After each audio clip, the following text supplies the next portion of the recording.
हर माँ अपने बच्चों को बहुत प्यार करती है। भले ही बच्चे बूढ़ी माँ को छोड़ दे, फिर भी माँ का प्यार अपने बच्चों के लिए कभी भी कम नहीं होता। ऐसी ही हमारी माँ होती है। जब कोई इंसान बच्चों को उसकी माँ से अलग करने की कोशिश करता है तो वह माँ किसी भी हद तक जाने के लिए तैयार होती है अपने बच्चों को पाने के लिए। ये कहानी एक इंडियन माँ देबिका चटर्जी और उसके हस्बैंड अनिरुद्ध चटर्जी की है, जो अपने 2 बच्चे शुभ और अपनी 5 महीने की लड़की सूची के साथ नॉर्वे में रह रहे होते हैं। नॉर्वे गवर्नमेंट के रूल के हिसाब से जब भी किसी के घर में बच्चा पैदा होगा तो नॉर्वे वेलफेयर के लोग चेकिंग के लिए कभी भी किसी के भी घर आ सकते हैं। जब देबिका के बच्चे हुए तो वेलफेयर के लोग रोज चेकिंग के लिए आते थे ताकि वो जान सके कि बच्चों का ख्याल उसके पेरेंट्स सही से कर रहे हैं कि नहीं। उन्होंने देखा कि बच्चों का ख्याल सही से नहीं कर रहे हैं, इसलिए वेलफेयर के लोग जबरदस्ती देबिका के बच्चों को उठाकर ले जाती है। इसके बाद देबिका वेलफेयर जाती है अपने बच्चों को पाने के लिए, मगर वेलफेयर के लोग उसके बच्चों से मिलने भी नहीं देती। फिर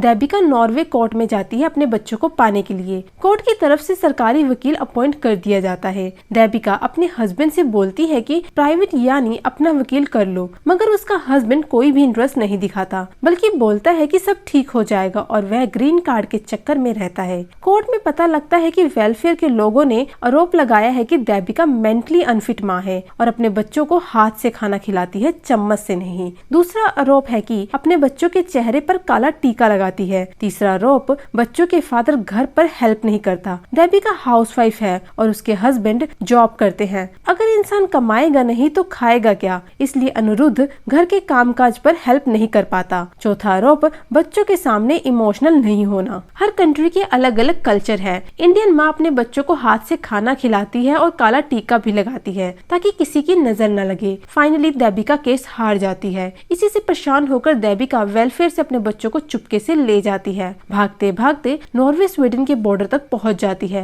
मगर देबिका और उसके बच्चों को पकड़ लिया जाता है। कुछ वीक बाद देबिका को पता लगता है कि मेरे बच्चों को किसी ने अडॉप्ट कर लिया है। देबिका बहुत परेशान रहती थी अपने बच्चों को लेकर। तभी उसे मालूम चलता है कि Vasudha Kamat, Indian external affair minister, telecom meeting के लिए नॉर्वे आई हुई है। देबिका बताती है कि हमारे इंडियन कल्चर को ये लोग बेकार बोल रहे हैं। वासुधा कामत ये बात सुनकर बहुत गुस्सा होती है और नॉर्वे से हर रिश्ता तोड़ने की बात करती है अगर इंडिया के बच्चों को उसके पेरेंट्स से नहीं मिलाया गया तो। इसके बाद वेलफेयर के लोग देबिका के देवर अनुराग से मुलाकात करते हैं और उसको ऑफर देते हैं कि बच्चों की कस्टडी तुम ले लो। हर बच्चे का 50 लाख रुपए हर साल नॉर्वे गवर्नमेंट पे करती है उसके एजुकेशन और पालन पोषण पर। अनुराग इस ऑफर को एक्सेप्ट कर लेता है 50-50% की हिस्सेदारी का। कोर्ट देबिका को बच्चे वापस नहीं करता, बल्कि बोलता है कि कोई और पेरेंट्स इन बच्चों को अडॉप्ट करे। देबिका अपने पेरेंट्स को अपने बच्चों की कस्टडी लेने की बात करती है, मगर कोर्ट नहीं मानता। फाइनली